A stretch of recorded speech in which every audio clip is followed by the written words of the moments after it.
Parenting নিয়ে আবার এসে গেলাম। আজ পেরেন্টিং এর থার্ড এপিসোড। একটা জিনিস লক্ষ্য করবেন, আজকালকার বাচ্চারা ভীষণ ওভারওয়েট, ওবেসিটিতে ভোগে। কখনো প্রশ্ন আপনাদের মাথায় জেগেছে যে বাচ্চারা এত ওভারওয়েট কেন?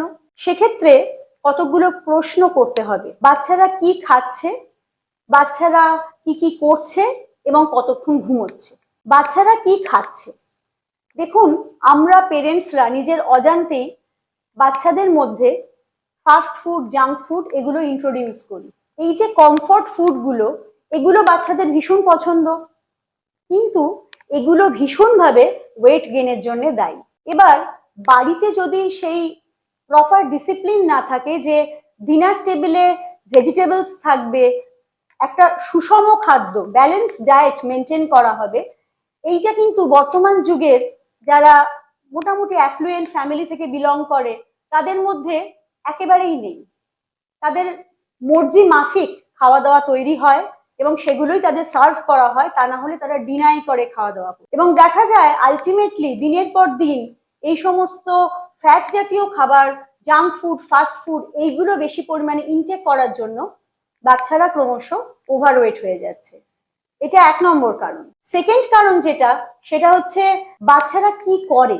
বর্তমানে বেশিরভাগ বাচ্চা স্মার্টফোন অ্যাডিক্টেড, স্ক্রিন অ্যাডিক্টেড। তার ফলে তাদের ফিজিক্যাল অ্যাক্টিভিটি, দৌড়ে খেলা করা, সুইমিং, জাম্পিং, ক্যারাটে, এই সমস্ত যে অ্যাক্টিভিটিগুলো সেগুলো ভীষণভাবে কমে গেছে। তারা ইনডোর গেমসে বিশ্বাস করে, তারা ভিডিও গেম, স্মার্টফোন গেমিং এইগুলোতে বিশ্বাস করে। এবং তার ফলে যেটা হয়, জাঙ্ক ফুড খাচ্ছে, অ্যাট দ্য সেম টাইম তাদের কোনো ক্যালোরি খরচ হচ্ছে না।